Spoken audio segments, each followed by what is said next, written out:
kelak akan terjadi di tengah umatku fitnah-fitnah yang akan menyebabkan mereka jauh daripada akidah mereka.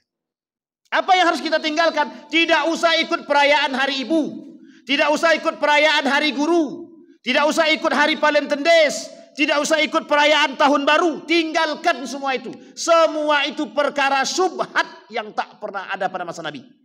Memang tak ada masa Nabi, Ustaz. Itu kan masa baru.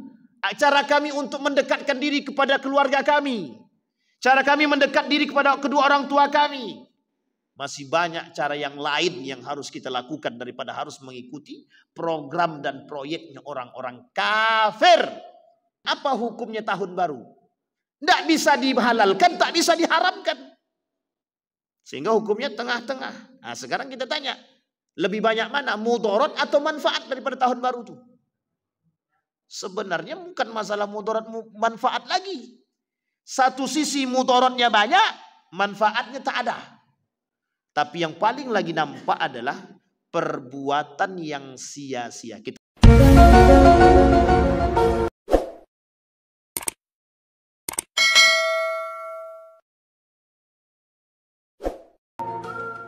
Assalamualaikum warahmatullahi wabarakatuh.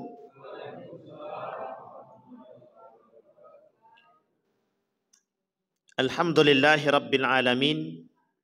Alhamdulillahilladzi an'ama bi ni'matil iman wal islam bihima tatimmus salihat. Asyhadu an la ilaha illallah wahdahu la syarika lah wa asyhadu anna Muhammadan abduhu wa rasuluh la nabiyya ba'd.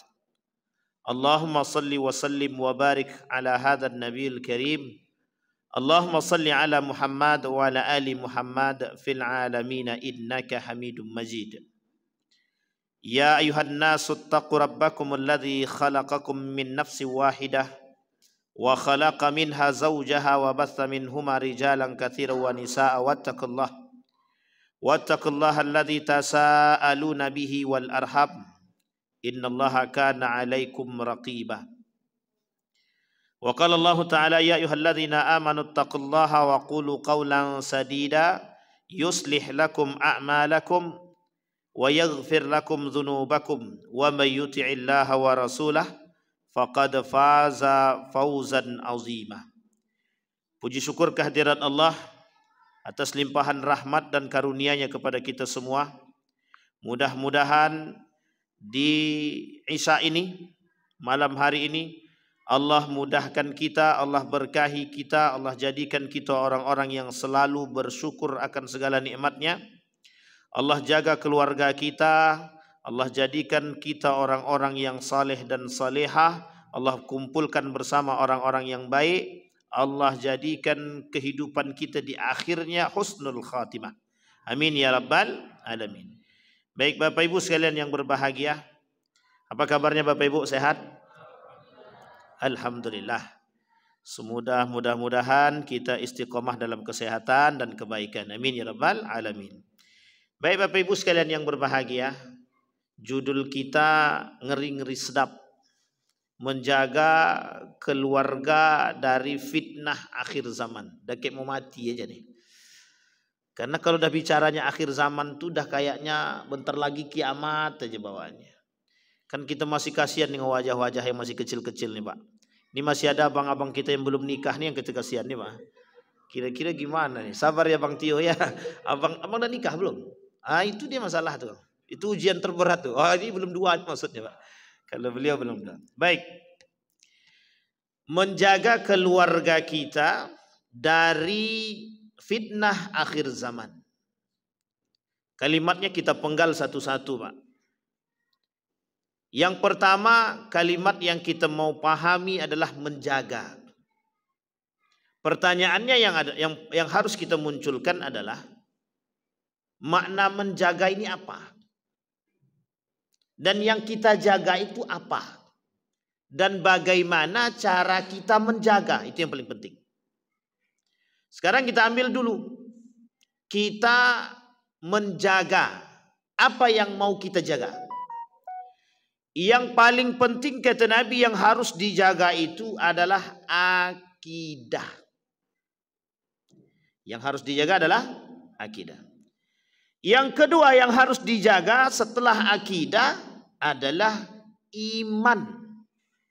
Ini penting nih untuk dipahami. Yang pertama akidah, yang kedua iman. Karena dua-dua ini itu juru selamat. Bukan selamat ya, selamat. Selamat. Yang bisa membawa kita selamat daripada apapun problematika dia. Baik problematika akidah, sosial, politik, muamalah, interaksi dan lain sebagainya. Yang bisa menyelamatkan kita dua hal, akidah dan iman. Kalau goyang akidah, rusak semua. Goyang iman, apa tak lagi. Dia kalau iman goyang belum tentu rusak akidah dia. Tapi kalau dah rusak akidah, rusak semua. Tak ada guna. Kita lihat di dalam hadis Nabi, 6 perkara yang merusak amal ibadah itu, sittatu asya tuhbitul a'mal. 6 perkara yang merusak amal ibadah seseorang itu, kata Nabi, salah satu di antaranya adalah hati yang rusak. Artinya Allah tak terima tu amal ibadah dia. Di dalam yang lain, ada 10 poin kata Syekh Sulaiman yang menyebabkan keislaman seseorang itu rusak atau batal. Artinya kaitannya kalau Islam dia berbicara tentang akidah. Kalau berbicara tentang amal soleh dia berbicara tentang iman. Kedua-duanya ada penyebab rusaknya. Kalau masalah iman rusak karena 6 perkara. Kalau Islam rusak karena 10 perkara. Nah, nanti kita lihat karena masih ada penggalan kalimat selanjutnya. Kalimat selanjutnya keluarga. Nah, keluarga ini siapa? Allah sebut di dalam Al-Quran, qu anfusakum, dirimu, wa ahlikum. Nah, ini kalimatnya ahli. Ahli ini siapa? Ahli nasab kah? Atau siapa? Ahlul qurba kah? Atau ahlul jiran kah? Atau ahlul bu'di kah? Siapa yang dimaksud? Yang dimaksud di sini adalah semua yang terikat dengan keluarga, ikatan keluarga. Kalau makna keluarga diartikan makna yang tertera di dalam Al-Quran, itu kita dan keluarga kita, anak, istri. Tapi jika keluarga diartikan dalam arti sosial, semua yang berkaitan dengan keimanan. Kita ambil contoh, maksudnya adalah seluruh umat muslim dan orang-orang beriman, kita dalam naungan satu keluarga. Sampai di sini bisa dipahami Bapak Ibu? Loh, kalau dia mengkaji, mengatakan menjaga keluarga, kalau yang dimaksud adalah keluarganya ahlul waris saja atau ahlul nasab saja, itu kita. Kita, suami, istri, anak-anak, orang tua. Itu keluarga terdekat kita. Ahlul irthi, yang berhak mendapatkan waris paling utama.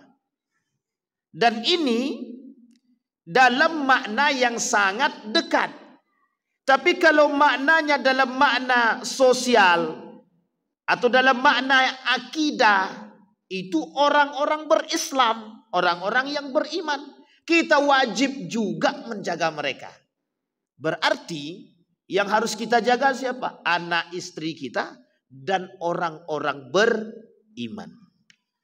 Maksudnya bagaimana tuh Ustaz? Ya sama, bukan anak istri kita saja yang kita ingatkan. Semua harus kita ingatkan. Tetangga kita sedang main batu domino, pak, gitu. Sholat. Kalau enggak kau penghuni neraka gitu kan. Nah, takut dia tuh. Tapi kalau udah tak takut dia dengan neraka, besok kau lagi main batu domino, mati yo. Tak mungkin masuk surga. Ah, itu takut-takutan aja, aku enggak takut dengan kematian. Ah, itu memang dah bebal otaknya itu. Dah mati hatinya itu Pak. Tapi harus diingatkan tetap. Batu yang keras itu bisa bolong karena tetesan air itu ibarat pengibaratan pada masa Imam Al-Ghazali yang membuat seseorang itu bisa lembut hati dia. Sekalipun hati dia sudah terindikasi mati. Tetap masih bisa lembut meskipun keras. Poin kedua, keluarga sudah. Keluarga itu ada yang jauh, ada yang dekat. Yang dekat kita semua, yang antara anak, istri, suami, orang tua. Tapi yang jauh, yang satu keimanan dengan kita. Artinya apa? Yang beragama Islam dalam satu lingkup keimanan. Dalam lingkup yang lebih spesifik lagi, jamaah kita Pak. Ini penting untuk kita pahami. Yang ketiga penggalan kalimat selanjutnya, dari fitnah akhir zaman. Pertanyaannya adalah, apa itu fitnah akhir zaman? Dan apa saja model-model fitnah akhir zaman itu? Dan apa saja yang menyebabkan orang-orang terjerumus dalam fitnah akhir zaman sehingga kita harus jaga? Sampai di sini bisa dipahami Bapak Ibu ya? Baik, ini yang harus kita pahami. Fitnah akhir zaman itu artinya adalah ujian-ujian terhadap problematika yang akan kita temu di akhir zaman. Apa saja problematikanya Pak Ustaz? Akidah, keimanan, kemudian sosial, problematika politik, problematika sosial, interaksi muamalah dan lain sebagainya, termasuk ibadah itu sendiri. Jadi semua itu problem bagi kita. Sekarang apa yang paling penting dari semua itu? Yang paling penting dari semua itu dua. Satu akidah, yang kedua iman. Sampai di sini bisa dipahami Bapak Ibu? Sekarang kita rujuk. Dari tiga pembahasan tadi kita ambil pembahasan dulu yang nomor terakhir, fitnah akhir zaman. Mengapa kita harus memahami fitnah atau cobaan-cobaan di akhir zaman ini? Karena kata Nabi, di dalam riwayat yang lain, kata Nabi dalam hadisnya, tidak ada manusia di dalam ayat Al-Quran Allah katakan, tidak ada manusia yang beriman satu orang pun yang tidak diuji oleh Allah. Am hasibtum, kata Allah. Apakah kalian mengira kalian itu tidak akan diuji oleh Allah? Tidak, kata Allah. Siapapun mereka yang beriman kepada Allah pasti akan mendapatkan ujian. Bahkan keimanan itu adalah ujian sendiri. Bayangkan banyak orang-orang yang bisa goyang imannya Pak. Karena apa goyang imannya? Karena cewek cantik. Karena seorang wanita. Bayangkan Pak, bisa goyang karena wanita. Bagi orang-orang yang mencintai dunia, keimanan mereka itu goyang karena apa? Harta. Allah sebutkan di dalam Al-Quran. Inna likulli ummatin fitnah. Wa inna fitnatu ummati, kata Nabi, al-mal. Setiap zaman itu pasti ada fitnah, ada ujian dia. Kata Nabi Muhammad, ujian umatku adalah harta. Itu satu baru. Hadis itu banyak. Banyak hadis tadi. Apa contoh fitnah yang lain? Kata Nabi, fitnah yang lain itu penyakit yang disebut dengan wahan. Apa itu penyakit wahan? Hubbud dunya wa karahiyatil maut. Cinta terhadap dunia dan takut mati. Ibu-ibu ada yang takut mati tak? Tidak, berarti alhamdulillah. Berarti dah siap mati besok? Kan begitu lagi bahasa. Saya tak yakin pula apa-apa di depan ni siap mati ni kayaknya. Siap tak siap harus. Makanya bahasa Nabi itu, kata Allah dalam Al-Quran itu, watazawwadu fa inna khairaz zadid taqwa. Kenapa kita katakan itu berbekallah? Kalimatnya perintah itu.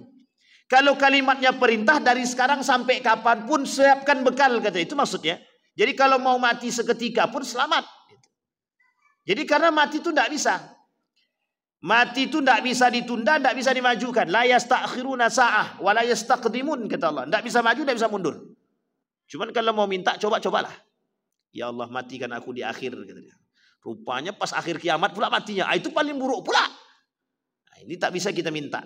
Karena kematian itu urusan Allah. Hanya saja manusia bisa berusaha untuk mencari mati yang baik. Artinya apa? Mengejar husnul khotimah itu bisa. Dari sekarang nih kita kejar. Masalah nanti matinya dalam keadaan seperti apapun, itu ketergantungan Allah. Ketika sudah mati baru takdir. Sebelum mati kita masih bisa pilih. Kalau sudah saya minum air nih, itu takdir saya sudah minum. Tapi sebelum saya minum, saya masih bisa milih. Mau minum apa tidak. Nah, inilah yang disebut dengan mukhayyar. Mukhayyar itu makhluk atau ciptaan Allah yang diberikan kesempatan oleh Allah untuk memilih. Jadi kita ini terdiri dari dua konsep yang Allah tanamkan dalam diri kita. Satu musayyar, satu mukhayyar. Musayyar itu tidak bisa kita rubah. Anak, nama, kewarganegaraan, tempat lahir, rezeki, istri, suami dan lain sebagainya itu tidak bisa kita rubah, Pak. Bapak dah nikah itu tidak bisa tuh, itu dah ketentuan Allah tuh. Bapak lahirnya kenapa kok aku, ya Allah kenapa aku lahirnya di Indonesia? Coba aku lahir di Arab bisa hidungku mancung. Karena aku lahir di Indonesia lah maka hidungku pesek, kata dia. Itu tidak bisa minta, Pak, tergantung Allah saja itu. Lah kalau Allah mau di situ silahkan, itu urusan Allah. Kenapa mak bapakku yang itu? Kenapa tak mak bapakku yang lain, kata dia. Atau mak bapakku Rapi Ahmad lah paling tidak, kata dia. Misal, kalau bisa minta begitu, Bu, banyak orang mau minta. Mak, aku tak mau lahir dari rahim mak, kata dia. Begitu orang minta. Tapi karena itu sudah menjadi ketetapan Allah, dah gak bisa kita rubah. Namanya musayyar, yang tak bisa dirubah oleh manusia. Tapi kalau konsepnya mukhayyar bisa. Memilih calon suami, masih bisa Allah kasih pilihan. Memilih mati yang baik, meskipun setelah mati baru takdirnya. Tapi sebelum itu kita bisa memilih, bisa. Bisa. Apa maksudnya? Beribadahlah dengan baik. Ikhlas karena Allah, maka matinya insya Allah husnul khatimah kalau Allah ridai. Kemudian kita berangkat ke pasar, itu masih bisa milih. Mau berangkat atau tidak berangkat. Na'udzubillah, tiba-tiba ketika berangkat kecelakaan. Makanya kata Allah, setiap melakukan perbuatan apapun, kata Allah dan Nabi, samillah, bismillah. Sehingga setiap ketika kita mati, Pak, itu ketika kita melakukan perbuatan apapun yang berniat karena Allah, mati kita, mati dalam keadaan husnul khatimah. Oh, si anu itu meskipun mati dia dalam kecelakaan, tapi ketika dia keluar bismillah, itu sudah Allah. Allah kataballahu lahu, sudah Allah tuliskan nama dia di sana, Pak. Enak apa tak enak? Berat tidak mengucapkan bismillah itu. Sedang menggoreng bismillah, tertumpah minyak goreng tadi, kono kaki. Perbuatannya itu mungkin hina di hadapan manusia, tapi bagi Allah ujian yang memang dia bisa ridho dengan itu atau tidak. Maka kalimat bismillah itu tidak sembarangan. Itu keajaiban. Artinya apa? Bernilai atau tidak bernilainya amal perbuatan seseorang itu tergantung pada niat dia. Makanya Bapak Ibu jangan remehkan kalimat bismillah itu. Sederhana tapi bermanfaat. Kembali kepada poin tadi. Fitnah akhir zaman. Mengapa kita harus mempelajari fitnah itu? Karena kita harus tahu apa saja gejolak dunia ini yang dikatakan oleh baginda Nabi agar kita tak terjerumus dalam gejolak itu. Baik, sekarang kita sebut. Dalam hadis fitnah akhir zaman itu ada sekitar 200-an lebih hadis. Mau kita bacakan satu-satu sampai 200? Saya yakin yang ngomong pun pegel, Pak. Yang ngomong pun pegel itu, Pak. Tapi kalau Bapak Ibu mau, kapan waktu kita bahas. Dari awal sampai akhir dalam kitab Al-Fitan karangan Sunan, dalam kitab Sunan Abi Daud atau Sunan Ibnu Majah. Itu khusus pembahasan hadisnya Al-Fitan, babul fitan, bab-bab fitnah akhir zaman. Nah, itu kalau dah fitnah itu dah berat itu, Pak. Para ulama berbeda pendapat tentang pemahaman fitnah-fitnah ini. Bolehkah ayat hadis ini disampaikan kepada para mujtama, orang awam? Ada yang mengatakan boleh, ada yang mengatakan tidak. Kata para ulama, dahulu itu tidak boleh disampaikan karena khawatir menakut-nakuti umat, gitu dia. Kalau sekarang, Pak, memang harus ditakut-takuti biar tobat dia. Kalau tidak ditakut-takuti tidak akan tobat-tobat itu, Pak. Sedangkan yang tidak ditakuti dia tak tobat-tobat, apalagi ditakut-takuti. Artinya apa, Bapak Ibu sekalian yang berbahagia? Kata para ulama, mengapa itu tidak dibolehkan untuk disampaikan kepada kaum awam, para jamaah? Alasannya dikhawatirkan menjadi menakut-nakuti umat. Sekarang kita kembali. Kalaulah pada masa dahulu baginda Nabi Muhammad sallallahu alaihi wasallam menyampaikan perkara hadis ini, itu para sahabat udah goyang itu. Dah takut. Sekarang pertanyaannya adalah, itu sahabat Nabi ketika disampaikan oleh Nabi hadis tersebut mereka takut. Sekarang saya tanya, Bapak Ibu sahabat atau bukan? Bukan. Takut tak dengan hadis yang disampaikan itu? Kalau tak takut itu wajar. Bukan sahabat Nabi. Paham maksud saya, Bapak Ibu ya? Itulah modelnya orang zaman dulu dan zaman sekarang. Orang zaman dulu sahabat Nabi karena tinggi keimanannya, sampai mereka katakan, ya Allah, ya Rasulullah, bisa enggak kau berdoa kepada Allah matikan kami, biar kami enggak ketemu dengan fitnah akhir zaman itu. Ternyata memang tak ketemu. Memang tidak ketemu. Hanya saja yang mereka temukan adalah sesuatu yang memang mesti ketemu, tapi tidak banyak mereka temui. Kita ambil contoh. Di dalam hadis itu, salah satu tanda datangnya hari kiamat dari tanda kecil itu adalah lahirnya baginda Nabi Muhammad sallallahu alaihi wasallam. Sahabat tidak ketemu. Kenapa Nabi lahir? Sahabat belum ada. Artinya adalah kapan sahabat itu ada? Ketika Nabi mendapatkan wahyu, menyebarkan Islam, dan mereka masuk Islam dan hidup di zaman Nabi. Itulah yang disebut dengan sahabat. Itu yang disebut dengan sahabat. Mereka bertemu dengan Nabi. Adakah fitnah ketika itu? Ada. Apa fitnahnya? Ujiannya, tandanya. Ketika baginda Nabi Muhammad sallallahu alaihi wasallam wafat. Wafatnya baginda Nabi Muhammad sallallahu alaihi wasallam adalah salah satu bentuk tanda datangnya hari kiamat dengan tanda-tanda kecil yang kedua. Adakah fitnah yang lain muncul? Ada. Apa itu fitnah yang lain? Ketika Umar bin Al-Khattab menjadi pintu daripada penutup fitnah-fitnah akhir zaman. Artinya apa? Selagi Umar bin Khattab masih hidup, maka pintu fitnah itu tertutup. Tapi kalau sudah wafat Umar bin Khattab, terbukalah pintu-pintu fitnah tadi. Disaksikan oleh para sahabat, termasuk Abu Musa al-Ash'ari, termasuk Ibnu Umar. Ketika wafat Abu Bakrin Siddiq, semua fitnah-fitnah akhir zaman mengalir begitu saja bagaikan air. Siapa yang menjadi pointernya? Siapa yang menjadi orang yang berhadapan dengan itu? Siapa khalifah yang menghadapi fitnah-fitnah tersebut?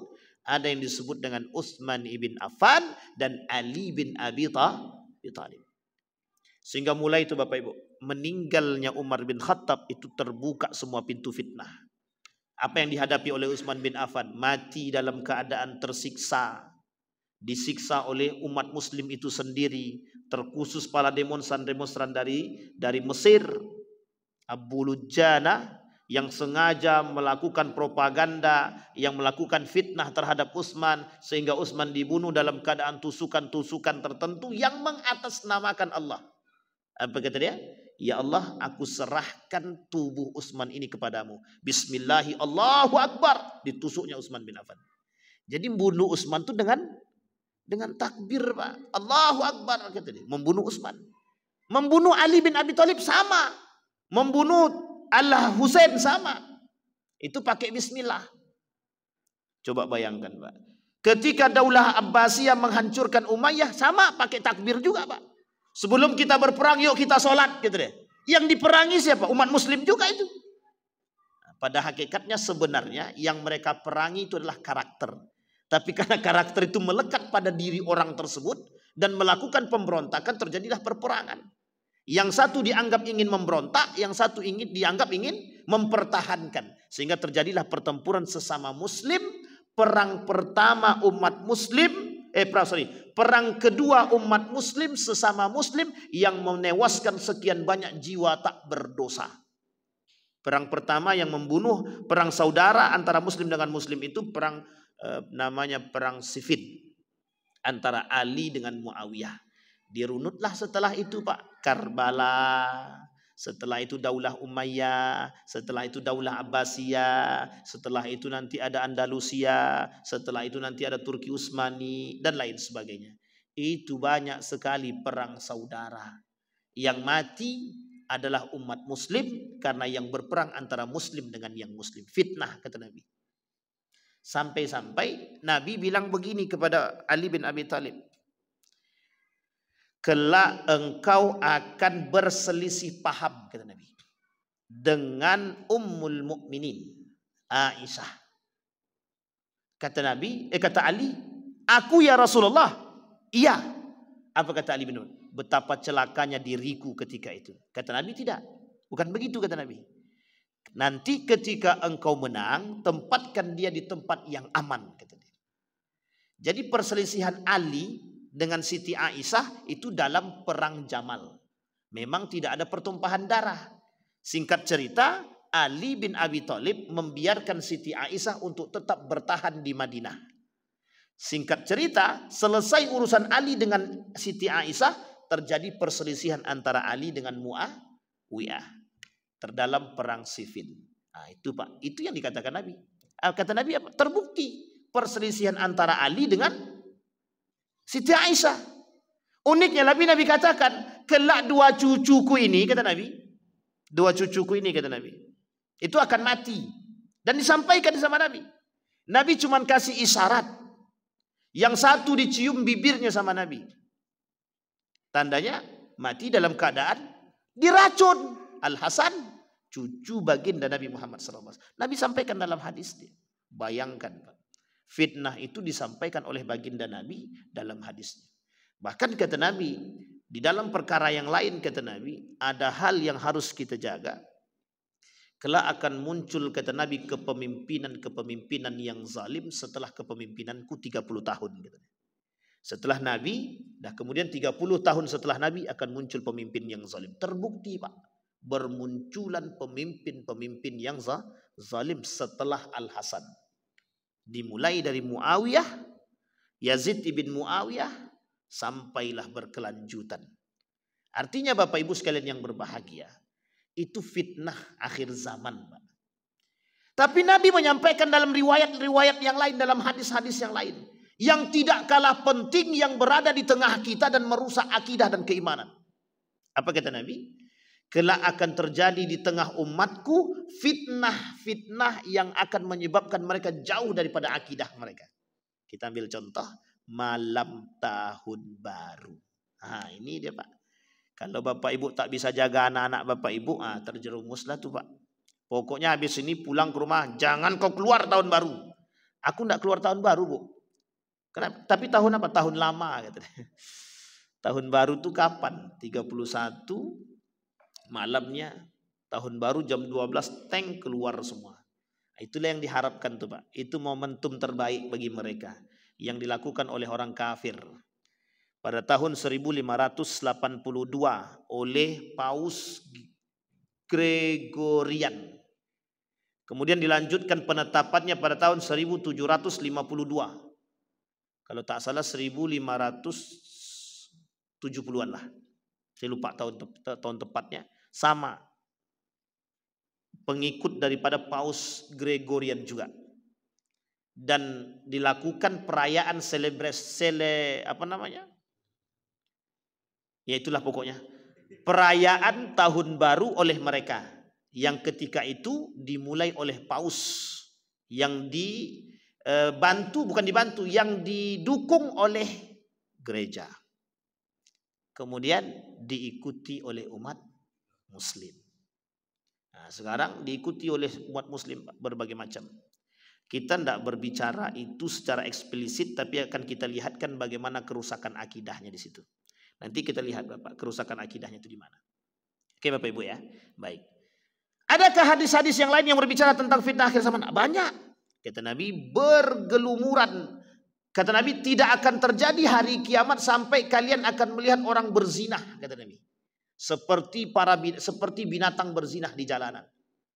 Nah, sekarang kita tidak perlu lagi khawatir kalau masalah begitu. Untuk melihat itu mudah saja. Tengok aja besok pas perkumpulan tahun baru itu. Ada enggak orang-orang yang berzinah di situ? Berzinah bukan berzinah berhubungan badan saja. Pegangan tangan, zinah mata, zinah tangan, zinah kaki dan lain sebagainya. Itu juga zina. Banyak orang yang duduk, laki-laki perempuan, entah sudah nikah atau belum. Banyak Pak, banyak sekali. Artinya apa? Ladang kemaksiatan terjadi. Dan mohon maaf, difasilitasi. Itu yang menjadi persoalan kita Pak. Makanya judul kita malam hari ini tuh menyelamatkan keluarga. Nah yang paling penting Bapak Ibu pada 2 poin yang harus kita selamatkan adalah akidahnya dan imannya. Nah sekarang kita sudah lihat tuh fitnah-fitnahnya Bapak Ibu. Fitnah-fitnah itu. Dan itu Bapak Ibu fitnah yang hari ini kita hadapi dalam kerusakan akidah. Coba bayangkan berapa banyak orang yang ikut merayakan hari ibu. Banyak apa sedikit? Sampai menjadi satu momen terpenting bagi mereka untuk memperingati hari ibu dengan membawa bunga. Itulah yang dilakukan oleh kaum kafir ketika itu. Artinya apa? Kita hanya disuruh untuk menghormati orang tua sekali dalam setahun. Untuk bawa bunga. Itu pun cuma bunga, bukan bawa duit. Kata mak aku belum makan, kata dia. Yang kau bawa ke situ beras bukan bunga. Bunga tak bisa makan, kata dia. Beras yang harus dibawa. Kata. Uniknya Bapak Ibu, perayaan hari ibu itu menjadi tren di tengah kalangan umat muslim yang seharusnya umat muslim tidak perlu meyakini hari itu. Kenapa? Karena bagi umat muslim, kembalikan kepada ayatnya, bagaimana cara Allah memperingatkan kita terhadap kelakuan kita kepada orang tua.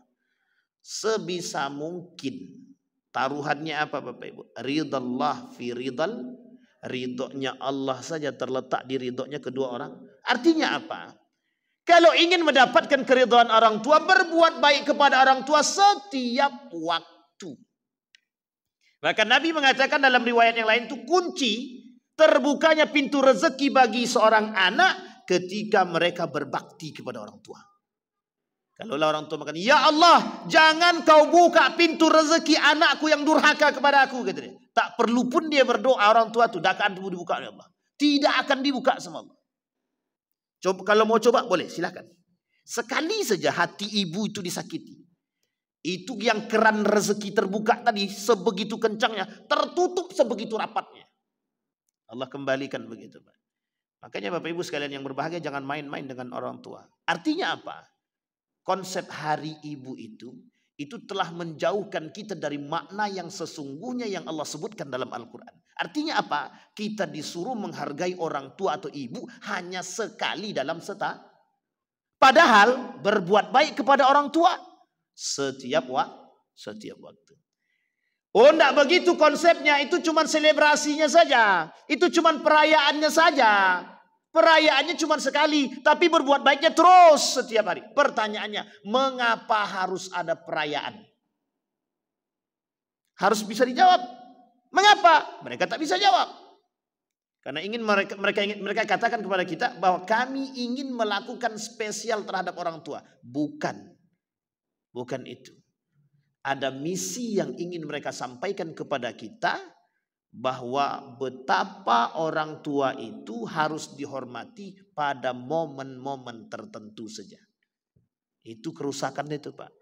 Yang kedua, Valentine Days.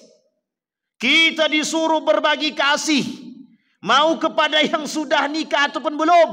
Yang uniknya lagi tak bisa dibanderol itu, tidak bisa difilter juga itu. Yang pacar dia kasih bunga kepada pacar perempuan dia, sudah maksiat di situ dah. Apa hukumnya perempuan, seorang laki-laki memberikan bunga kepada seorang perempuan yang bukan istri dia? Apa hukumnya Bapak Ibu? Jangan diam. Apa hukumnya kira-kira? Boleh apa tak boleh? Bayangkan Bapak Ibu, saya sholat di masjid sendirian. Ada ibu-ibu datang di belakang sendirian juga atau berdua. Boleh tidak mereka berdua ini bermakmum dengan saya? Tak boleh. Dalam Islam tak dibenarkan. Khaufan, ditakutkan timbul fitnah. Itu dalam sholat, apalagi di luar sholat. Bayangkan Bapak Ibu, begitu Islam menjaga. Sekarang Bapak Ibu lihat, apa hukum pacaran di tengah anak muda hari ini? Apa hukum pacaran? Coba tanya sama mereka. Apa hukum pacaran? Kata mereka, tidak ada masalah dong. Yang penting kan kami saling mencintai. Setelah nikah tak ada saling mencintai lagi tuh. Di depan tuh aja ya. Setan hasutannya begitu. Aku mencintai dia, mak mati aku pun mau, kata dia. Pas mati, disuruh mati tak mau. Cuman di lisan saja.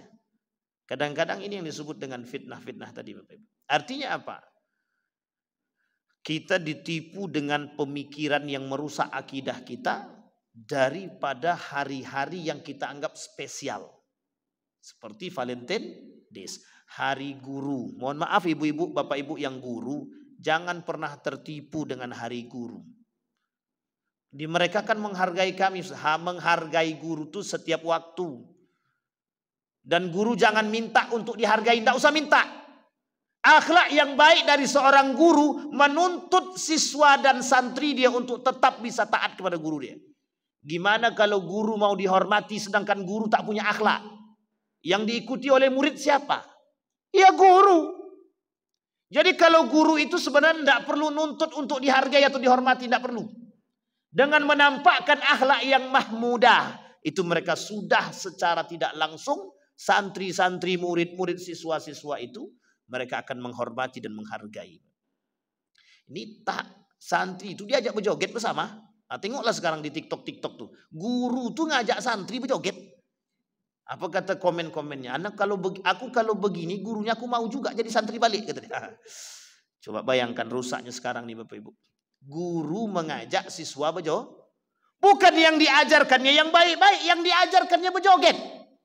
Ketika berjoget laki-laki dan perempuan. Artinya apa? Mereka sediakan sarana kemaksiatan kepada anak-anak kita. Yang seperti ini kayak yang baik. Saya tak mengkerdilkan para guru. Tapi begitu keadaan kita hari ini. Guru adalah salah satu sarana pembentuk karakter anak-anak didik. Kalaulah guru mengajarkan yang tidak baik, mohon maaf. Sulit kita menemukan anak murid yang baik.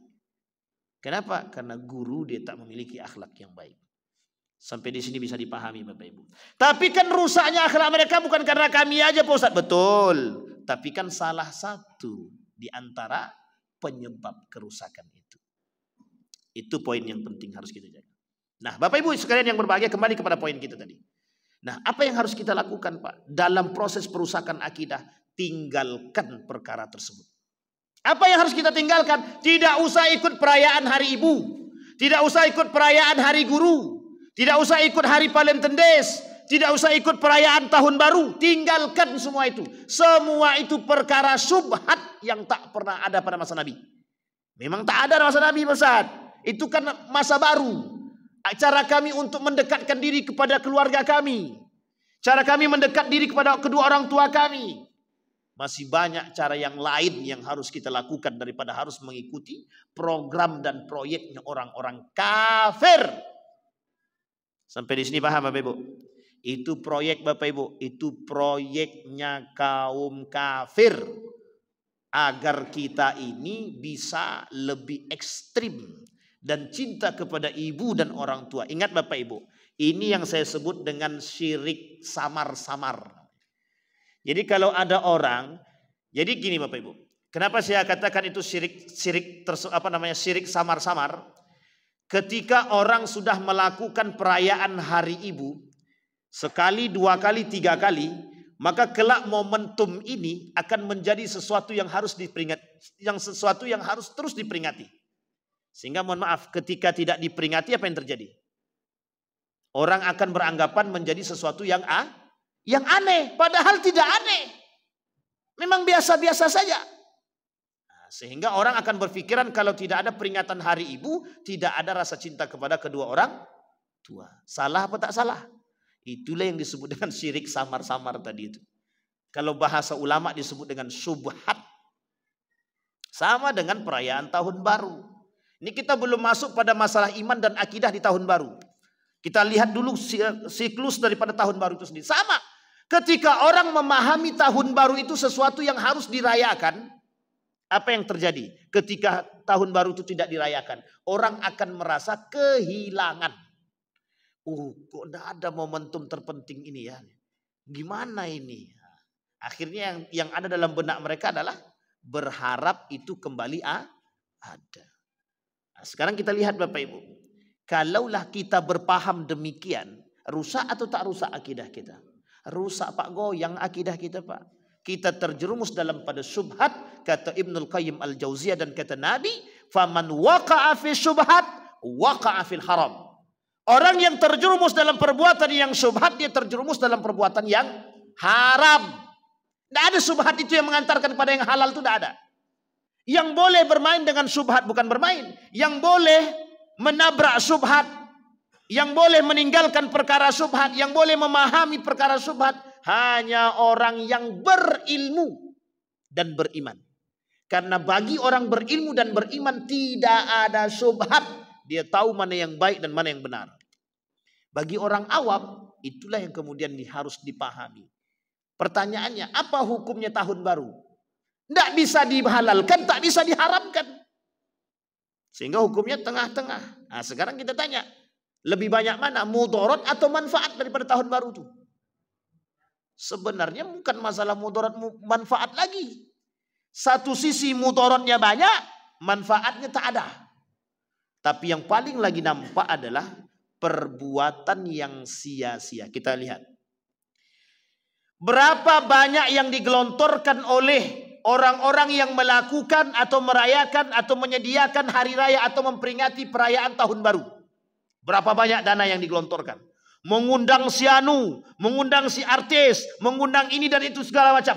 Berapa biaya yang dikeluarkan? Kadang-kadang bisa mencapai 1 miliar. Pertanyaannya adalah, kalau 1 miliar itu kita bagi per kepala itu, per kakak itu 300.000. Berarti berapa kakak yang kita dapat? 1 miliar bagi 300. Berapa bang? Tolong bantu mikir sedikit bang. Banyak apa tak banyak? 300.000 itu beras 10 kilo. Minyak goreng. Saya punya paket sembako itu 250 itu sudah cukup 1 bulan itu Pak. Berarti kalau 300 ada sisa 50.000 kan. Coba Bapak Ibu bayangkan. Berapa besar pemborosan yang dilakukan mereka hanya untuk, mohon maaf, mencari kegembiraan tanpa ada manfaat bagi keimanan. Justru merusak. Itu satu. Artinya apa? Pemborosan. Satu. Bermanfaat atau tak bermanfaat? Min husni islamil mar'i tarkuhu ma la ya'nihi. Kata Nabi, sebaik-baik keislaman seseorang itu meninggalkan perkara yang tidak bermanfaat bagi dirinya. Pemborosan manfaat apa tidak? Harusnya ditinggalkan. Tapi mengapa dilakukan? Demi kepentingan dan kepuasan sesaat. Kepuasan sesaat. Yang penting aku berhasil mendatangkan artis itu. Itu aja. Nanti kita isi dia dengan ceramah agama. Kedoknya, kambing hitamnya agama.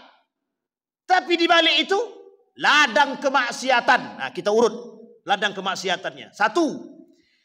Keluarnya laki-laki perempuan berboncengan, maksiat atau bukan? Belum tentu kalau suami istri tak maksiat. Masya Allah. Yang maksiat itu kalau laki-laki atau suami orang keluar dengan istri orang. Nah, ini maksiat betul itu. 1. Laki-laki dan perempuan yang bukan suami istri keluar berboncengan. Uniknya lagi orang tuanya mengizinkan. Kemana nak? Nak pergi ke tempat acara peringatan tahun baru Pak. Sama siapa? Sama si anu tuh. Jangan malam-malam ya nak. Itu aja. Ada baiknya ada. Jangan malam-malam tuh tadi. Pertanyaannya jangan malam-malam, yang dia tunggu tuh jam berapa? Jam 12 teng. Dia momennya jam 12 itu. Tunggulah tengok ke atas. Bentuk orang gila kita tengok ke atas. Kapan meletus sebab nih gitu. Lain kali tiba-tiba pas meletup Maryam pula meledak semua, kan kaget semuanya. Ya Rab, coba bayangkan Bapak Ibu, ketika Allah murka dalam kondisi sedang menengok ke atas, Allah benamkan semua. Kalian telah melakukan perbuatan subhat dan dosa, kata Allah. Maksiat. Kalau Allah murka, itu Allah tak murka Pak. Kalau Allah murka, habis semua. Jadi jangan salah.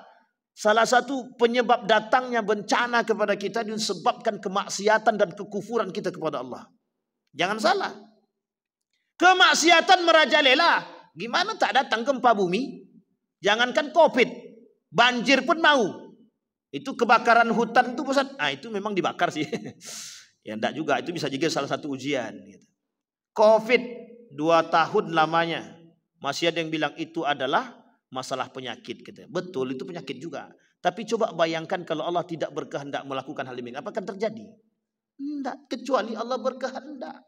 Tapi Allah dah katakan, mana yang beriman dan yang tidak beriman. Orang beriman akan katakan ujian itu datang untuk memperbaiki diri mereka. Tapi kata orang yang tidak beriman, ujian itu adalah sebagai sesuatu yang harus kami perbaiki lebih.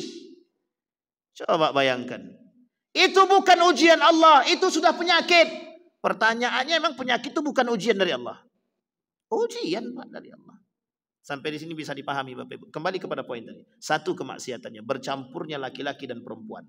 Artinya ketika laki-laki dan perempuan keluar dari rumah berboncengan, bukan suami istri, bukan yang belum menikah, satu dosa yang mereka lakukan. Yang kedua, bercampur duduk di situ laki-laki dan perempuan di tempat-tempat tertentu, sudah dua dosa. Ketiga, ada orang yang minum minuman khamar. Kemudian ada orang narkoba. Yang kelima, mereka berzina. Hotel-hotel penuh, isinya bukan orang-orang yang sudah menikah.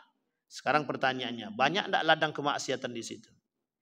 Yang paling penting lagi, yang paling na'udzubillahi min zaliknya lagi yang harus kita ketahui, jangan sampai agama dijadikan kambing hitam untuk menutupi kepentingan hawa nafsu umat manusia di belakangnya. Apa itu? Biar acara ini penuh dengan khidmat, kita minta ustadz berceramah katanya. Ceramahnya cuma setengah jam. Main bandnya 30 jam. 3 jam. Coba Bapak Ibu bayangkan. Ceramah memang ada ceramah. Tapi cuma sebentar, setengah jam. Sisanya musikan Pak. Pas sedang ceramah semuanya hening. Entah tidur apa tak tahulah. Pas musik semua nampak muka semua.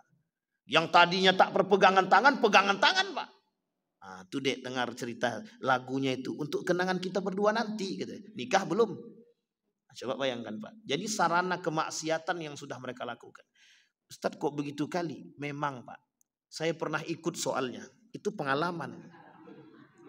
Waktu saya belum tahu Bu. Waktu kecil-kecil dulu kan begitu Pak. Yuk kita keluar nak, kata orang tua kita. Orang tua kita pun tak tahu juga. Keluar kita Pak. Cuman ke tengah lapangan tuh cuman menengok bom meletus ke atas gitu Pak. Tengok mercon itu. Semenjak itu saya berpikir Pak. Kenapa kita tak beli saja mercon tuh, kita main di rumah, hidupkan sendiri. Ternyata bukan itu yang dicari. Momen penting berkumpul bersama orang-orang itu. Pertanyaannya adalah, adakah manfaatnya bagi kita di situ? Di situ saya berpikir Pak. Lama saya berpikir.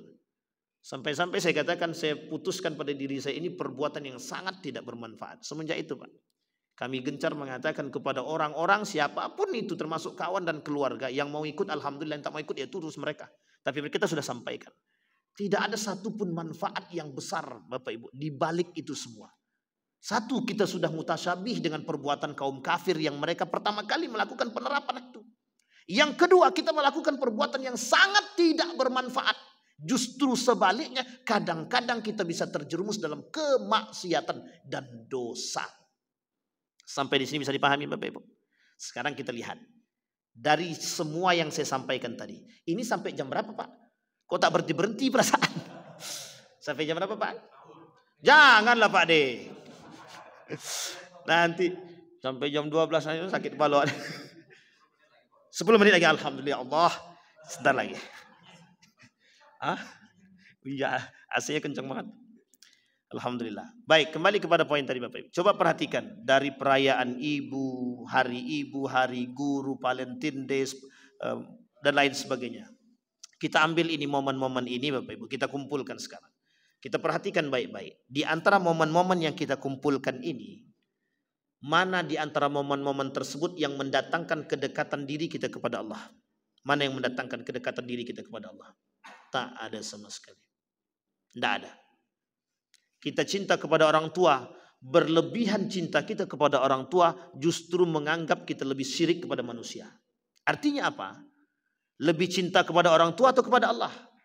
Hati-hati. Ada nilai yang terkandung di balik itu yang merusak akidah kita. Kenapa dibuat spesialis itu? Sekarang kita lihat. Kenapa mereka tidak buat hari khusus kepada Allah? Gitu. Nah, itu kenapa mereka tak buat begitu? Ya karena memang mereka tak percaya kepada Allah. Mereka bukan bertuhankan Allah. Yang melakukan itu, yang membuat itu siapa? Orang kafir kok. Tujuannya adalah pendangkalan akidah. Satu. Rusak apa tak rusak akidah kita? Baik. Sudah bisa dipahami Bapak Ibu ya? Meskipun ada sebagian kalangan yang tak sejalan dengan pendapat saya ini, tidak ada masalah. Tapi saya mengatakan kepada kita semua, lebih baik kita bertahan istiqamah dalam prinsip kita daripada kita tak sanggup menjaga diri. Itu yang pertama. Yang kedua, kita lihat kerusakan keimanan di situ. Apakah Allah mau menerima amal ibadah orang-orang yang melakukan maksiat kepada Allah? Mau Allah terima? Salat kita, habis salat kita kufur kepada Allah.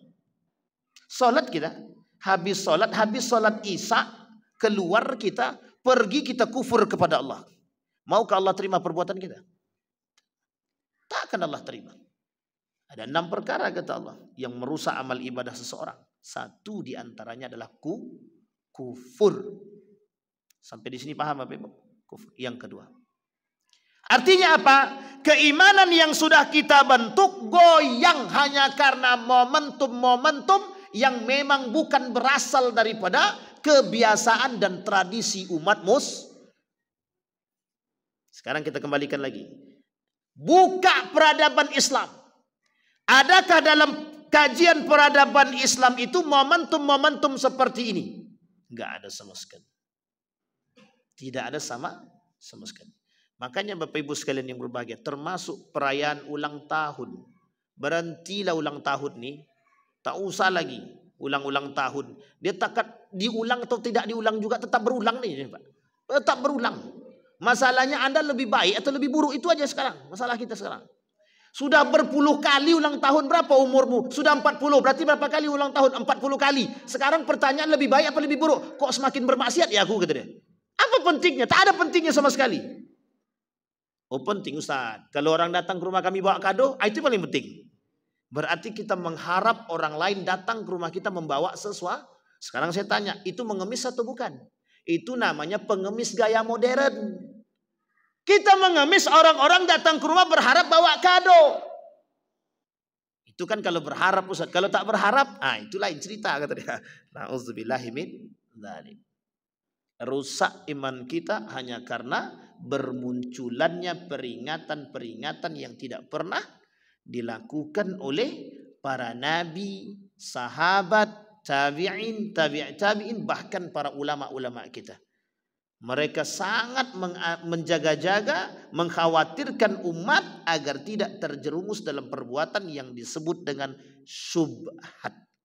Karena begini Bapak Ibu, kata para ulama itu, syubhat itu justru condong membuat manusia lebih dekat dengan kemaksiatan dan yang haram. Bukan condong kepada yang halal. Syubhat itu condong mengantarkan kepada yang haram, bukan yang halal.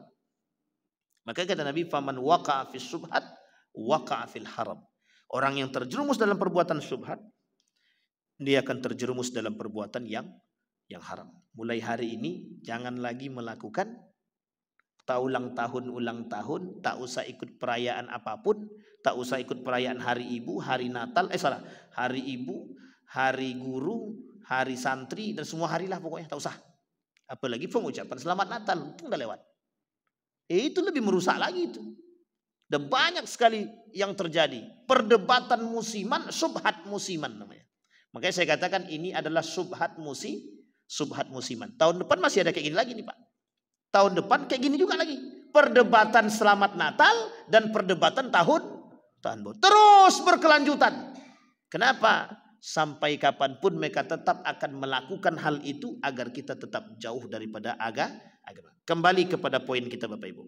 Sudah bisa dipahami dan bisa dilihat Bapak Ibu gambaran kerusakannya, pendangkalan akidahnya, pendangkalan keimanannya. Kata para ulama, Syekh Sulaiman mengatakan al-i'radu an dinillah. Tujuannya cuma satu. Dari sekian banyak fitnah itu tujuannya cuma satu. Agar kita ini berpaling dari nilai-nilai agama. Biar kita semua ini tak dekat dengan agama. Sedang ingin melaksanakan sholat Isya, tiba-tiba dapat telepon dari kawan. Cepat datang ke sini. Kenapa? Sedang diskon besar-besaran. Goyang tuh. Langsung kabur.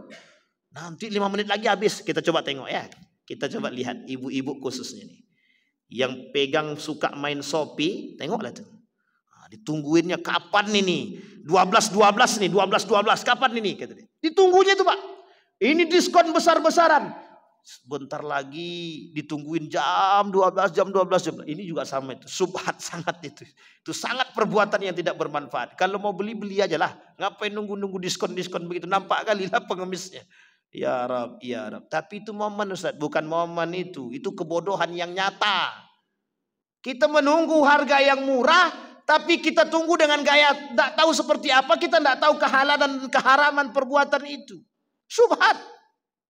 Makanya Bapak Ibu, jangan membuat kita semakin bodoh lah. Semakin hari semakin bodoh kita dibuat dengan perkembangan zaman ini. Bukan semakin cerdas, tapi justru semakin... Bapak Ibu lihat, perhatikan kebodohan yang nyata yang saya katakan. Orang hari ini megang HP, bagaimana model karakter mereka megang HP itu. Ngomong tidak, bicara tidak, makan tidak, pokoknya kenyang. Tiba-tiba gila sendiri deh. Itulah kelakuan manusia sekarang. Maka saya bilang kebodohan yang nyata itu di situ Bapak Ibu. Cuma orang bahagia.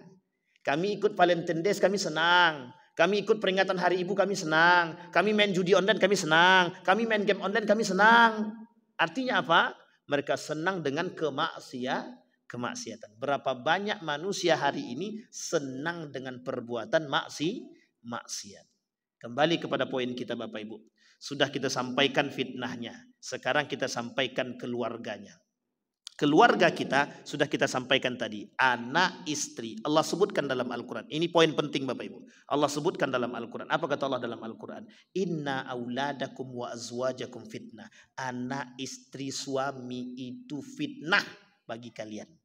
Fitnah itu apa? Ujian. Kok bisa Pak Ustaz? Ya. Sedang mau sholat tahajud, kata bini, bang tolong pijitkan kaki aku. Karena abang nih tadi suami takut istri, dipijitnya kaki suami bini tadi.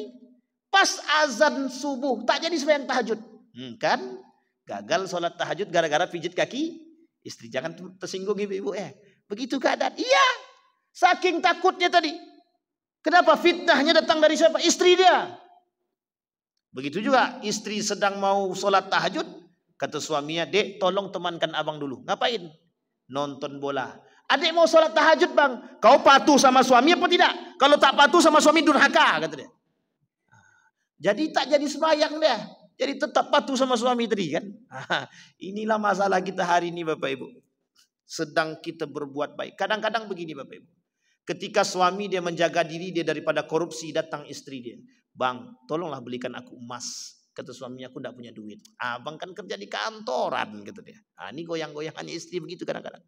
Karena untuk mendapatkan, mohon maaf, biar istrinya pakai gelang, pakai mobil, pakai motor, pakai ini dan lain sebagainya, pakai helikopter gitu kan, rela dia korupsi. Artinya apa? Dorongan istri atau sebaliknya. Atau sebaliknya. Makanya disebutkan di dalam Al-Quran, suami istri itu menjadi fitnah. Begitu juga anak. Anak kok bisa jadi fitnah Ustaz? Iya. Kalau orang tua tidak bisa memberikan pendidikan yang terbaik, terkhusus pendidikan akidah kepada anak-anak kita, Allah sebut di dalam Al-Quran pengkhianat. Sampai di sini paham Bapak Ibu? Jadi kalau kita tidak bisa memberikan pendidikan akidah dan pendidikan akhlak kepada anak-anak kita, itulah pengkhianat di hadapan Allah dan Rasulnya. Sudah kami didik Ustaz, sudah kami berikan pendidikan yang baik, tapi dia terjerumus oleh lingkungan. Itulah tanggung jawab dia kepada Allah. Sampai di sini bisa dipahami Bapak Ibu? Baik. Sekarang kita masuk menyelamatkan.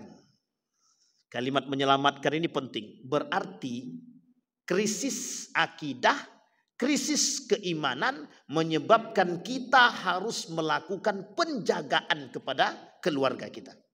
Sampai di sini paham? Kalimatnya Allah sebut di dalam Al-Quran ku itu perintah. Kalimat perintah itu hukumnya apa? Wajib. Di situ tidak ada kalimat perintah sunnah, itu tidak ada. Dalam perintah kalimat ku, semua ulama bahasa mengatakan dan ulama tafsir mengatakan kalimat itu bersifat wajib. Wajib. Apa yang harus kita jaga? Akidah dia. Apa yang harus kita jaga? Iman dia. Apa yang harus kita jaga? Akhlak dia. Karena hari ini kemerosotan akhlak disebabkan karena kemerosotan iman. Kemerosotan iman disebabkan kemerosotan akidah. Berarti bisa kita ambil poin pentingnya. Apa yang harus kita lakukan? Bagaimana cara kita menjaga keluarga kita agar tetap bisa selamat? Kata Allah, ku anfusakum wa ahlikum nara. Menjaga keluarga kita dari api neraka Menjaga keluarga kita dari kerusakan akidah, keimanan, dan akhlak. Satu cara yang pertama. Tanamkan dalam diri anak-anak kita akidah yang benar. Sampai di sini bisa dipahami Bapak Ibu? Makanya Bapak Ibu lain waktu kalau pengajian bawa anaknya. Kalau kau tak mau ikut pengajian, jangan kau makan di rumah ini lagi. Cari tempat lain deh. Nah ini parahnya pula anak-anak zaman sekarang nih Pak. Kalau kami zaman dulu diancam sama orang tua takut Pak. Kalau zaman sekarang diancamnya balik. Ya udah kalau bapak sama ibu tidak mau aku di rumahnya, aku pergi kata dia. Nah, bapak ibunya tadi iyo pula, ya goyang juga awak dibuatnya. Akhirnya awak ya nak tak usah lagi, tak apa tak bagi tak. Biarlah nih. Nah itulah kadang-kadang kita Pak goyang Pak. Takut kita dengan anak sekarang. Sekarang orang tua takut kehilangan anak. Padahal memang itulah ujian terberat kita Pak. Makanya selalu doakan mereka. Kata Nabi, kata Allah dalam Al-Quran, Rabbi ja'alni muqima salati wa min dzurriyyati rabbana wa taqabbal du'a. Baca itu terus Pak. Solawatin terus anak-anak tuh. Tiup di ubun-ubunnya tuh Pak. Ditiupin ketika dia tidur, tiup di ubun-ubunnya. Bacakan terus solawat, bacakan doa terus. Jangan pernah berhenti dan jangan pernah putus asa. Karena Allah sesungguhnya ingin melihat proses orang tua dalam memberikan pendidikan kepada anak dan mendoakan anak. Kadang-kadang kita tak pernah mendoakan anak. Kita ambil contoh. Kenapa ada pemimpin-pemimpin yang zalim di tengah kita? Karena kadang-kadang mohon maaf kalau kita mau berkata jujur, ada enggak kita yang mendoakan pemimpin kita nih yang adil? Jujur aja Bapak Ibu. Ada enggak tadi setelah sholat Isya ada enggak Bapak Ibu yang mendoakan, ya Allah anugerahkan kami pemimpin yang adil? Ada enggak? Nah, itu kejujuran yang nyata itu memang.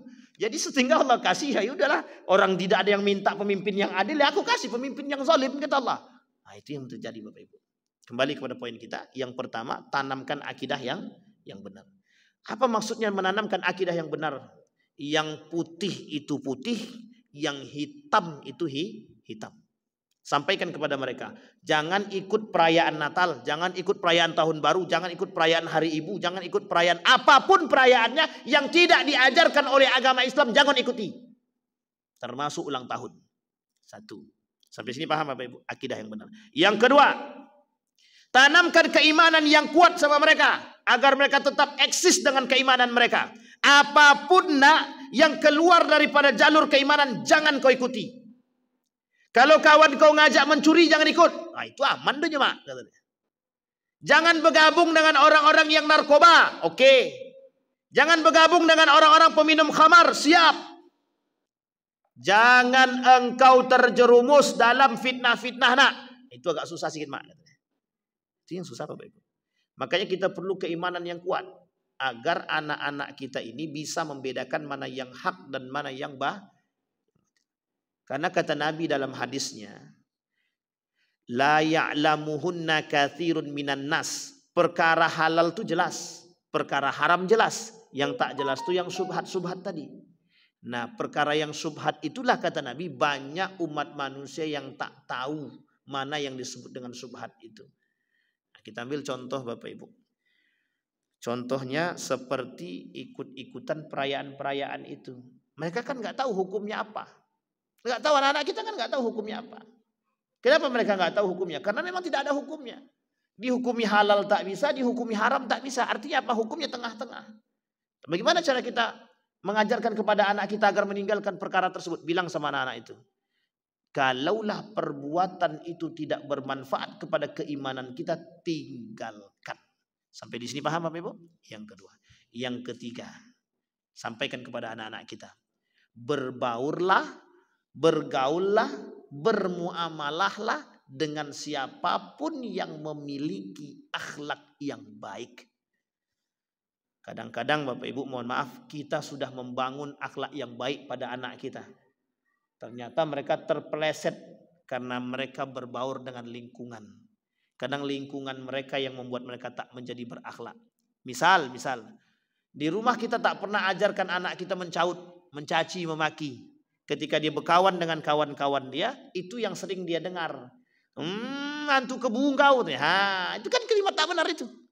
Kok bisa anakku bicara begini? Ternyata pergaulan. Yang terakhir Bapak Ibu, jangan biarkan anak kita terlalu bebas dalam bergaul.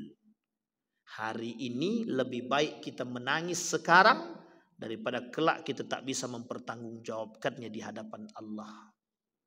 Maka Bapak Ibu sekalian yang berbahagia, apa yang harus kita lakukan? Apa sarana yang harus kita sediakan?